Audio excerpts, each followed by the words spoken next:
నమస్తే welcome to స్వతంత్ర news నేను మాధురి ముందుగా బులెటిన్ హెడ్లైన్స్ చూద్దాం తెలంగాణ సీఎం రేవంత్ సెక్యూరిటీపై ఫోకస్ కీలక నిర్ణయం తీసుకున్న ఇంటెలిజెన్స్ నియోజకవర్గ అభివృద్ధి కోసమే ముఖ్యమంత్రితో భేటీ పార్టీ మార్పు యోచన లేదన్న బీఆర్ఎస్ ఎమ్మెల్యేలు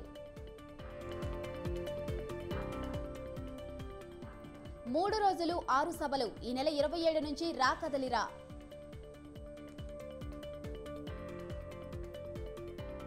సీఎం అయ్యాక హోదాపై ఉద్యమించారా వైసీపీ అధినేత టార్గెట్గా షర్మిల ప్రశ్నలు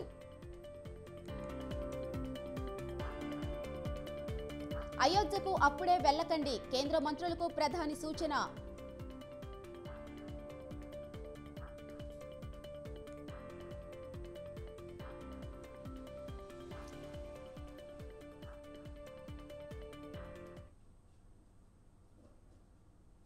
వాళ్ళంతా పైకి మర్యాదపూర్వకంగానే కలిశామంటున్నారు ప్రజా సమస్యలు చర్చించేందుకే అని చెబుతున్నారు అసలు పార్టీ మారే ఆలోచనే మాకు లేదంటున్నారు కానీ ఎంత చెప్పినా అందరిలోనూ ఏదో సందేహం ఎక్కడో అనుమానం గత బీఆర్ఎస్ సర్కార్ హయాం నాటి పరిస్థితులు మళ్లీ కళ్ల ముందు కదులుతున్న వేళ లోగుట్టు ఏంటి అన్న ప్రశ్నలు తలెత్తుతున్నాయి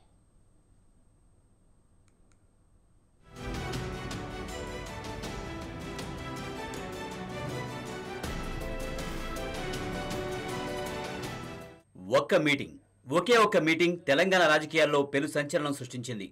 ఎవరూ ఊహించని విధంగా ఉమ్మడి మెదక్ జిల్లాకు చెందిన 4 బీఆర్ఎస్ ఎమ్మెల్యేలు ఈ నెల 23న సీఎం రేవంత్ రెడ్డితో సమావేశం కావడం ప్రాధాన్యం సంతరించుకుంది.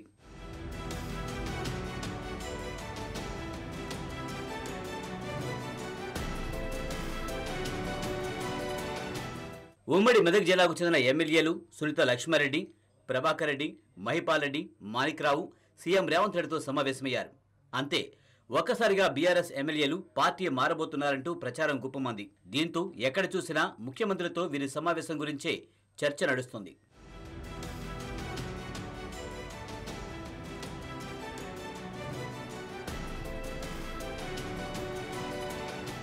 తమ నియోజకవర్గాల్లో అభివృద్ధి పనుల కోసమే తాము సీఎం రేవంత్ రెడ్డిని మర్యాదపూర్వకంగా కలిసినట్లు చెప్పుకొచ్చారు ఎమ్మెల్యేలు. తమ నాయకుడు కేసీఆర్ అని ఆయన నాయకత్వంలో పూర్తి విశ్వాసంతో పనిచేయడానికి సిద్ధంగా ఉన్నామని వివరణ ఇచ్చే ప్రయత్నం చేశారు. తమపై కొందరు కావాలని దుష్ప్రచారం చేస్తున్నారని ఫైర్ అయ్యారు ఎమ్మెల్యే సునీత లక్ష్మారెడ్డి. సెక్యూరిటీకి సంబంధించినటువంటి ఇష్యూస్ వస్తూ ఉన్నాయని చెప్పడం జరిగింది. దానిలో భాగంగానే నిన్న మేము నలుగురం మెదక్ జిల్లాకు సంబంధించినటువంటి శాసనసభ్యులందరం కూడా మరి శివధర్ రెడ్డి గారు అడిషనల్ డీజీ గారికి కలవడం జరిగింది. కలిసి మేము ఎదుర్కొంటున్నటువంటి సమస్యలపైన వారికి చెప్పడం జరిగింది. కాంగ్రెస్ ఎందుకంటే మేమందరం కూడా ప్రజలతో ఎన్నుకోబడ్డటువంటి ఎమ్మెల్యేలం, వారు అదేవిధంగా ఎన్నుకోబడ్డారు. కాంగ్రెస్ పార్టీకి సంబంధించిన వాళ్ళం, మేము అదేవిధంగా ఎన్నుకోబడ్డాం. కాబట్టి మరి ఈరోజు వాళ్ళని ఒక రకంగా మమ్మల్ని ఒక రకంగా చూస్తూ వారికి ఎస్కాట్ పైలటింగ్ ఇస్తూ మాకు ఇవ్వకుండా ఇబ్బంది పెడతా ఉన్నారు. మరి ప్రోటోకాల్ ఇష్యూస్ వచ్చినప్పుడు మా ఫొటోస్ పెట్టట్లేదు, వాళ్ళ ఫొటోస్ పెడుతున్నారని చెప్పేసి కూడా మేము స్పష్టంగా చెప్పడం జరిగింది. వీటన్నిటిని కూడా మాట్లాడుతున్నటువంటి సందర్భంలో మరి అదేవిధంగా ముఖ్యమంత్రి గారు కూడా అందుబాటులో ఉన్నారన్న ఆలోచనతో వారి దృష్టి కూడా తీసుకోవాలని కర్టెసీగా కలవడం జరిగింది. ఇక నియోజకవర్గంలో ప్రోటోకాల్ సమస్యలు వస్తున్నాయని వాటిని ముఖ్యమంత్రి దృష్టికి తీసుకువెళ్లేందుకే తాము సమావేశమైనట్టు వెల్లడించారు మరో ఎమ్మెల్యే ప్రభాకర్ రెడ్డి. తెలంగాణకు ఒక ముఖ్యమంత్రి లేదంటే కాంగ్రెస్ పార్టీకి ఒక ముఖ్యమంత్రి, ఇద్దరు ముఖ్యమంత్రులు అయితే ఉండరనుకుంటా నేను. మరి మేము జనరల్గా పోయినాము. మాకు కాన్స్టిట్యున్సీకి సంబంధించి నేను మొన్నటి వరకు 10 ఏళ్ళు ఎంపీగా పనిచేసిన. మాకు మొత్తం జిల్లాలో ఎక్కడెక్కడ ఏం సమస్యలు ఉన్నాయి ఆ సమస్యల మీద నలుగురం కలిసి పోయినాము. మాకు కూడా తెలుసు ఏ కాన్స్టిట్యున్సీలో ఏ ఇబ్బందులు ఉంటాయి. పోయి మరి మా కాన్స్టిట్యున్సీలో ఈ ఇబ్బందులు ఉన్నాయి. నాకు మొన్న దుబ్బాక ఎమ్మెల్యే నిలబడ్డా. మరి దుబ్బాకలో నాకు ఒకటి మరి రెవెన్యూ డివిజన్ కావాలి, కొన్ని రోడ్లకు డబ్బులు కావాలి, ఇవన్నీ ఇవ్వాలని చెప్పి నేను గౌరవ ముఖ్యమంత్రి గారిని రేవంత్ రెడ్డి గారిని కలిస్తే దాన్ని పెద్ద రాజకీయం చేసి పార్టీలకు వెళ్ళి పోతున్నారు. ఏమో అవుతుంది, ఎందుకు పోతామా మేము పార్టీ? కాంగ్రెస్ పార్టీ అంటే అది ఎండుకేల పార్టీ, గిల్లకెళ్ళి మేము గల్లకి ఎందుకు పోతాం? ఇక ఈ సమావేశంపై బయట జరుగుతున్న ప్రచారాన్ని ఖండించారు ఎమ్మెల్యేలు. పార్టీ మారే ఆలోచన తమకు లేదని వెల్లడించారు. ఈ విషయంలో బీఆర్ఎస్ అధిష్టానానికి తామేమీ వివరణ ఇవ్వడం లేదని, పార్టీకి తమపై నమ్మకం ఉందంటూ వ్యాఖ్యానించారు పటాన్చెరు ఎమ్మెల్యే మహిపాల్ రెడ్డి. విషయమో కానీ సెక్యూరిటీ విషయమో కానీ అక్కడ జరిగే విషయాలన్నీ ఎస్పీకి కలిసినాం, కలెక్టర్ కలిసినాం. ఇంతకుముందు సోదరుడు మా ప్రభాకర్ నన్ను డైరెక్ట్ ఇంటెలిజెన్స్ చీఫ్ ఎందుకు కలవాలన్నారు. ఇంటెలిజెన్స్ రిపోర్టే డీజీ లా అండ్ ఆర్డర్ డీజీకి పంపుతారు, డైరెక్ట్ డీజీ తీసుకోడు. Intelligence report gross level report అలా పంపితే దాన్ని బట్టి యాక్షన్ ఉంటుంది. ఇది మంచి ఆచరణ అనేది. ఎందుకంటే మేము రేవంత్ రెడ్డి గారిని నిన్న కలుసుకోవడం ఒకటేసారి కాదు, ఇంకా 100 సార్లు కలుస్తాం. తప్పేంటిది? మొన్న రేవంత్ రెడ్డి గారు మోదీ గారిని మేము ఫైట్ చేస్తాం, కేసీఆర్ గారు మేము హ్యాట్రిక్ ఎమ్మెల్యే కావడానికి 3 సార్లు నాకు బీఫామ్ ఇచ్చి మా మీద పూర్తి నమ్మకం విశ్వాసం ఉంది. మాకున్నది మాకు వాళ్ళకి మీద ఉన్నది కేసీఆర్ మీద. కేసీఆర్ గారు టీఆర్ఎస్ పార్టీ మేము బతికినంత కాలం టీఆర్ఎస్ పార్టీని విడేది లేదు. ప్రజలకు మమ్మల్ని ఎన్నుకోబడ్డ ప్రజలు, నియోజకవర్గ ప్రజలు మినీ ఇండియాగా మారి ఉన్న పటాన్చెరు నియోజకవర్గ ప్రజల కోసం ఎక్కడికైనా పోతాం, ఏమైనా చేస్తాం, డబ్బులు తీసుకొస్తాం, అభివృద్ధి చేస్తాం. ఎమ్మెల్యేల వివరణ సంగతి కాస్త పక్కన పెడితే గతంలో బీఆర్ఎస్ హయాంలో జరిగిన సంఘటనలు ఇప్పుడు గుర్తుకు వస్తున్నాయి. నాడు సీఎం హోదాలో గులాబీ బాస్ కేసీఆర్ చేపట్టిన ఆపరేషన్ ఆకర్ష్కు టీడీపీ, కాంగ్రెస్ కు చెందిన ఎమ్మెల్యేలు కారు పార్టీలో చేరారు. సైతం ఇదే మాదిరిగా చెప్పుకొచ్చారు. సీన్ కట్ చేస్తే గులాబీ కండువా కప్పుకున్నారు. దీంతో ప్రజల్లో ఇప్పుడు సైతం ఎక్కడో ఓ మూల అనుమానం కలుగుతుందన్న అభిప్రాయం వ్యక్తమవుతుంది.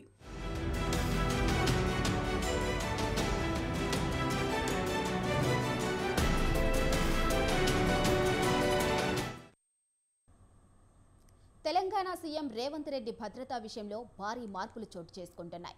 ఆయన సెక్యూరిటీలో లీక్ రాయిలు ఉన్నారన్న సమాచారం రావడంతో ఇంటెలిజెన్స్ కీలక నిర్ణయం తీసుకుంది. దీంతో ముఖ్యమంత్రి భద్రతా సిబ్బందిని మొత్తం మార్చివేయాలని నిర్ణయించారు.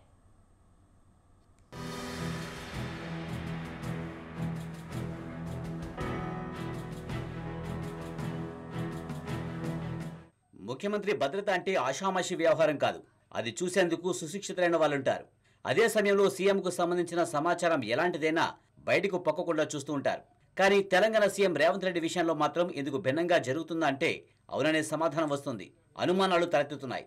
అంతే, సీఎం రేవంత్ సెక్యూరిటీ విషయంలో కీలక నిర్ణయం తీసుకుంది తెలంగాణ ఇంటెలిజెన్స్ డిపార్ట్మెంట్.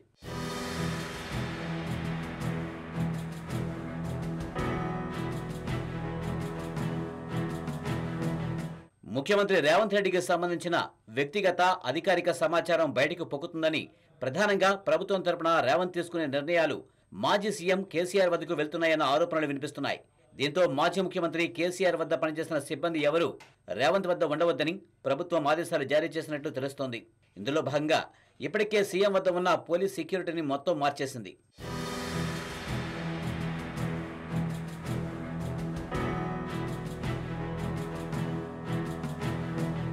కేవలం పోలీస్ సెక్యూరిటీయే కాదు, గత ముఖ్యమంత్రి వద్ద పనిచేస్తున్న ఏ ఒక్క అధికారిని, సిబ్బందిని ప్రస్తుతం రేవంత్ వద్ద పెట్టవద్దని నిర్ణయించినట్లు నిఘా వర్గాల సమాచారం. దీంతో ఇప్పుడంతా ఇదే విషయంపై తీవ్ర చర్చ జరుగుతోంది.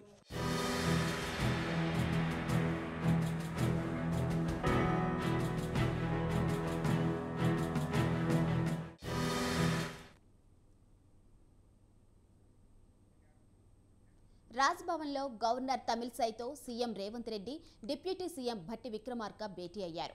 రిపబ్లిక్ డే వేడుకలకు గవర్నర్ను సీఎం, డిప్యూటీ సీఎం ఆహ్వానించారు. అలాగే గవర్నర్ కోట ఎమ్మెల్సీల భర్తీతో పాటు టీఎస్పీఎస్సీ, బడ్జెట్, ఇతర అంశాలపై చర్చించారు.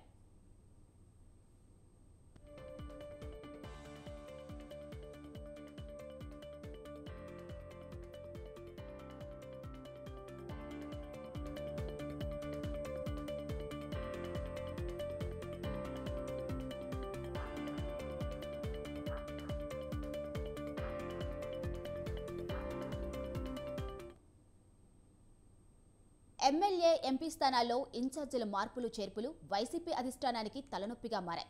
5వ జాబితా విడుదలకు ముందే పార్టీ నేతలు సీఎం జగన్కు షాకుల మీద షాకులిస్తున్నారు. తాజాగా ఓ ఎంపీ పార్టీకి గుడ్ బై చెప్పగా మరో ఎమ్మెల్సీ జంపింగ్కు సిద్ధంగా ఉన్నారు. రోజు రోజుకు అసంతృప్తుల జాబితా పెరుగుతూ ఉండటంతో 5వ జాబితా ఎప్పుడు అన్నదానిపై ఉత్కంఠ నెలకొంది.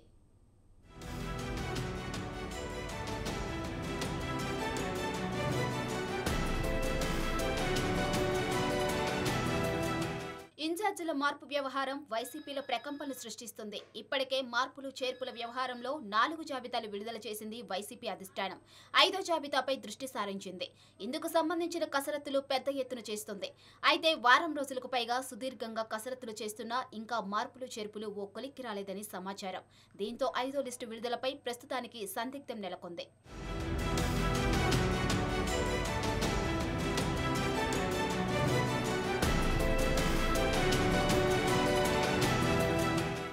జాబితాలో 10 అసెంబ్లీ 10 పార్లమెంటు స్థానాల్లో మార్పులు ఉండే అవకాశం ఉన్నట్టు తెలుస్తోంది. అయితే ఇందులో కొన్ని నియోజకవర్గాల విషయంలో ఇంకా నిర్ణయం తీసుకోలేకపోతున్నారు పార్టీ అధినేత వైఎస్ జగన్. ప్రకాశం జిల్లాలో ఇదే పరిస్థితి నెలకొంది. వచ్చే ఎన్నికల్లో బాలినేని ఒంగోలు నుంచి పోటీకి సిద్ధమంటున్నారు. అదే సమయంలో Ongole MP seat sitting MP మాగుంటకు కేటాయించాలని ఒత్తిడి తెస్తున్నారు. అయితే సీఎం మాత్రం అందుకు సిద్ధంగా లేరు.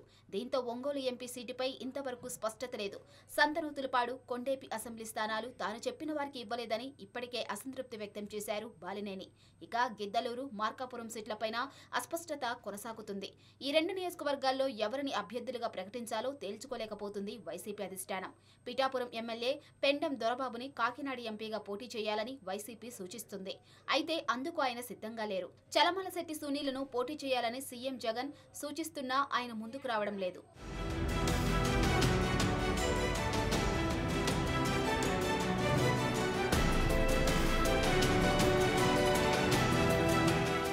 అయితే ఇదంతా నాణేనికి ఒకవైపు మాత్రమే. మరోవైపు ఇన్ఛార్జీల మార్పులు చేర్పులతో అసంతృప్తులు ఎగసిపెడుతున్నాయి. కొందరు నేతలైతే ఏకంగా వైసీపీకి గుడ్ బై చెప్పేస్తున్నారు. ఈ కోవలోనే నరసరావుపేట ఎంపీ లావు శ్రీకృష్ణదేవరాయలు ఎంపీ పదవికి రాజీనామా చేశారు. నరసరావుపేటకు బదులుగా గుంటూరు నుంచి శ్రీకృష్ణదేవరాయలను పోటీ చేయాలని జగన్ సూచించడంతో అసంతృప్తికి గురైన ఆయన పార్టీని వీడారు. అదే జాబితాలో ఎమ్మెల్సీ జంగా కృష్ణమూర్తి పేరు సైతం వినిపిస్తుంది. ఇప్పటికే స్థానికంగా ఉన్న పరిస్థితులతో అంత సంతోషంగా లేని ఆయన ఫ్యాన్ని వీడేందుకు సిద్ధమయ్యారన్న వార్తలు వస్తున్నాయి.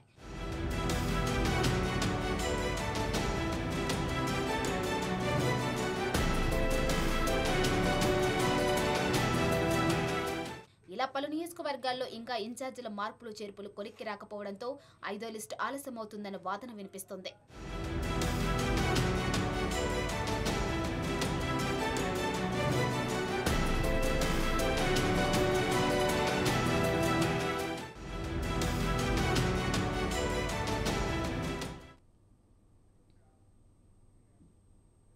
జగనన్న బాణం ఇప్పుడు ఆయనకే గుచ్చుకుంటుంది.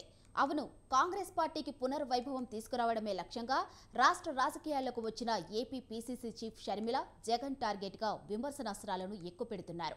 ప్రత్యేక హోదా, గంగవరం పోర్ట్, రైల్వే జోన్ సంగతేంటని వరుసగా ప్రశ్నలు సంధించారు షర్మిల. అయితే ఏపీ పీసీసీ చీఫ్ వ్యాఖ్యలకు కౌంటర్ ఇచ్చింది వైసీపీ.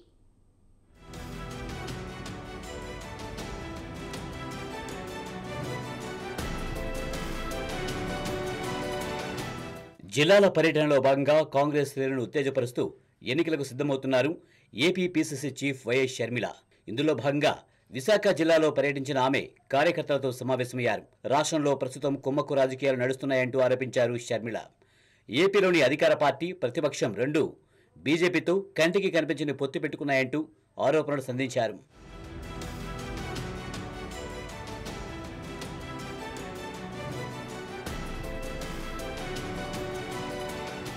ఇక సీఎం వైఎస్ జగన్ పై మరింత విమర్శల జోరు పెంచారు షర్మిల. ప్రతిపక్షంలో ఉన్నప్పుడు ప్రత్యేక హోదా గురించి మాట్లాడిన జగన్ అధికారంలోకి వచ్చాక పోరాటమే చేయలేదన్న విషయాన్ని గుర్తు చేశారామె. అసలు విశాఖకు ఏం చేశారని సూటిగా ప్రభుత్వాన్ని ప్రశ్నించారు షర్మిల.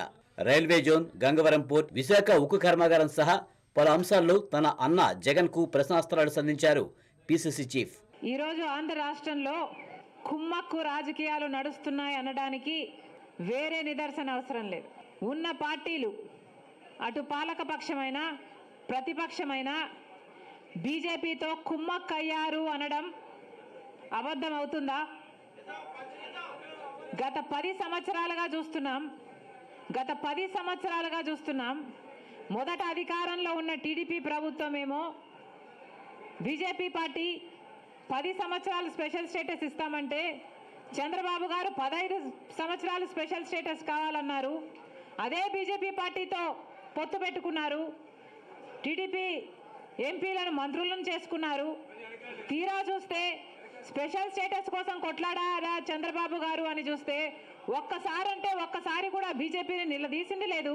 ఒక్కసారైనా నిజమైన ఉద్యమం చేసింది లేదు. అయితే షర్మిల విమర్శలకు కౌంటర్ ఇచ్చారు వైసీపీ ఎంపీ మిథున్ రెడ్డి. షర్మిలను చూస్తే జాలేస్తుందని చెప్పిన ఆయన చంద్రబాబు లైన్లోనే ఆమె మాట్లాడుతుందని విమర్శించారు. జగనన్న చెల్లెలుగా షర్మిలపై గౌరవం ఉందన్న ఆయన గతంలో కాంగ్రెస్ పార్టీని ఆమె తప్పుపట్టిన విషయాన్ని గుర్తు చేశారు.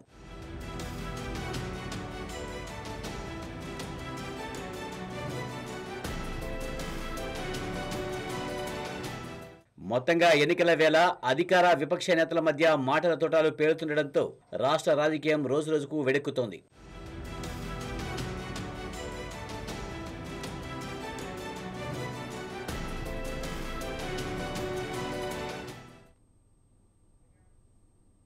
తిరుపతిలోని తాజ్ హోటల్లో జరుగుతున్న ఇండియా టుడే ఎడ్యుకేషన్ సమ్మిట్ కార్యక్రమంలో సీఎం జగన్ పాల్గొన్నారు. విజయవాడ గన్నవరం విమానాశ్రయం నుండి ప్రత్యేక విమానంలో రేణిగుంట విమానాశ్రయం చేరుకున్న సీఎం జగన్ కి రాష్ట్ర మంత్రులు, ఎమ్మెల్యేలు, ఎంపీలు, అధికారులు ఘనంగా స్వాగతం పలికారు. అనంతరం రోడ్డు మార్గాన తిరుపతి తాజ్ హోటల్కు వెళ్లారు.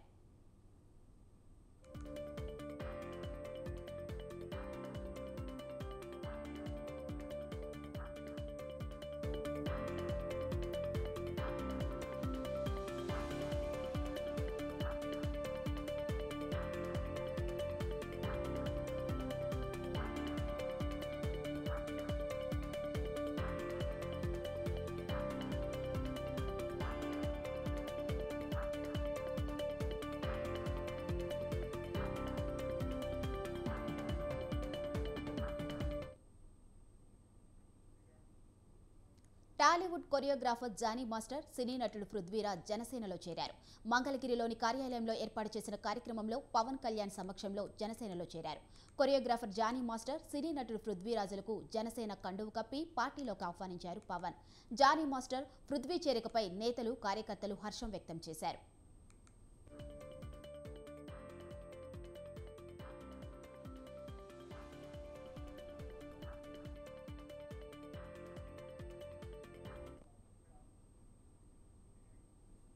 వైసీపీ నేతలే మంత్రి పెద్దిరెడ్డి రామచంద్రారెడ్డిని అడ్డుకోవడం సిగ్గుచేటని మాజీ మంత్రి అమర్నాథ్ రెడ్డి ఎద్దేవా చేశారు. చిత్తూరు జిల్లాను శాసిస్తున్న పెద్దిరెడ్డిని వీకోట మండలంలో స్థానిక వైసీపీ నేతలు అడ్డుకోవడాన్ని అమర్నాథ్ రెడ్డి ప్రస్తావించారు. మరో మంత్రి రోజా దళిత కౌన్సిలర్ దగ్గర 40 లక్షలు తీసుకున్నట్లు ఆరోపణలు వచ్చాయన్నారు. వైసీపీ నేతలకే ఏపీలో భద్రత లేకపోతే సాధారణ ప్రజలకు ఎలా ఉంటుందని అమర్నాథ్ రెడ్డి మండిపడ్డారు. జగనన్న వదిలిన బాణం షర్మిల ఇప్పుడు కాంగ్రెస్లో చేరి జగన్ పైన విరుచుకుపడుతున్న వైనాన్ని అమర్నాథ్ ఎత్తి చూపారు. ఈరోజు సొంత పార్టీ వాళ్ళే, ఆ పార్టీలో గెలిచినటువంటి ప్రజాప్రతినిధులే ఆ ప్రభుత్వంలో భాగస్వాములైనటువంటి మంత్రి పైన, పెద్దిరెడ్డి రామచంద్రారెడ్డి గారి పైన తిరగబడి మాట్లాడింది చూసాం మేము, మీడియాలో రికార్డ్ అయ్యింది. అంటే విషయం ఏమిరా అంటే, ఈ జిల్లాలో దాదాపు 40 కోట్ల పైన త్రాగునీటికి సంబంధించి ట్రాన్స్పోర్ట్ చేసిన దానికి పేమెంట్స్ పెండింగ్ ఉన్నాయని ఫిజికల్గా తెలంగాణ రాష్ట్రానికి చెందిన అర్జున అవార్డు గ్రహీతలు, ఆసియా క్రీడల్లో పతకాలు సాధించిన విజేతలు సచివాలయంలో సీఎం రేవంత్ రెడ్డిని కలుసుకున్నారు. ప్రతి క్రీడాకారుని పలకరించి వారి విజయాలు, భవిష్యత్తు, టోర్నీలను అడిగి తెలుసుకున్నారు సీఎం. విజేతలందరినీ శాలువాలతో సత్కరించి వారి విజయాలకు గుర్తుగా పుష్పగుచ్చాలు అందించి అభినందించారు.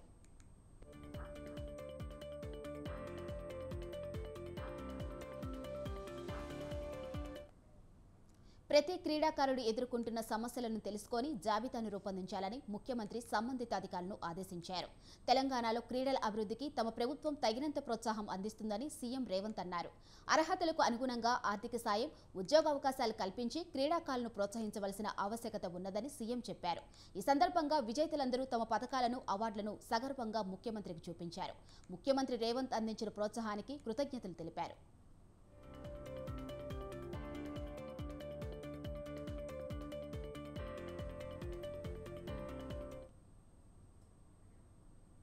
హైదరాబాద్ జూబ్లీహిల్స్ లో ఘోర రోడ్డు ప్రమాదం జరిగింది.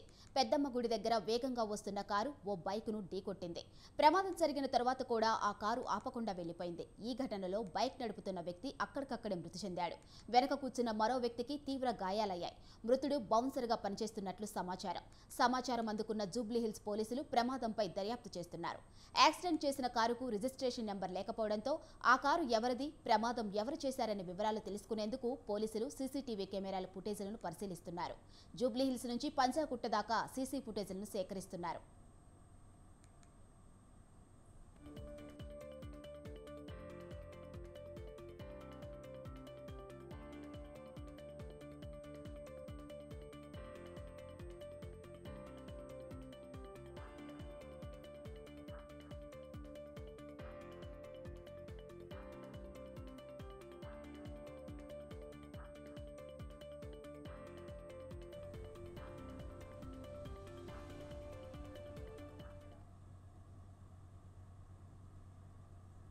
పేకాట శిబిరాలపై హైదరాబాద్ పోలీసులు ఉక్కుపాదం మోపుతున్నారు. తాజాగా బంజారాహిల్స్ రోడ్ నెంబర్ 4లోని రాడిసన్ స్టార్ హోటల్లో భారీ ఎత్తున నిర్వహిస్తున్న పేకాట శిబిరంపై పోలీసులు దాడి చేశారు. ఆన్లైన్లో బుక్ చేసుకుని ఆఫ్లైన్లో ఆడుతున్న 13 మందిని పోలీసులు అరెస్ట్ చేశారు. పేకాటు రాయిళ్ల వద్ద నుంచి 32 లక్షల విలువైన కూపన్లు, నగదు స్వాధీనం చేసుకున్నారు. అరెస్టైన వారిలో కొందరు మహిళలు ఉన్నట్లు సమాచారం. బంజారాహిల్స్ పోలీసులు కేసు నమోదు చేసి దర్యాప్తు చేపట్టారు.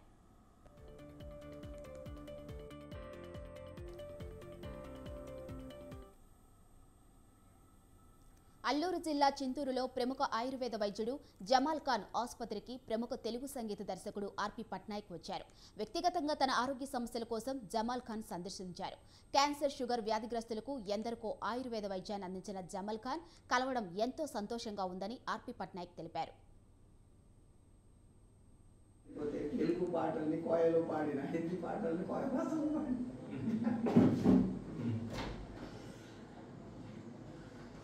ఈ జనాలేమో మనకి తిండి కూడా తిండి ఇవ్వకుండా వెనకాల పడి తర్వాత స్టెరాయిడ్స్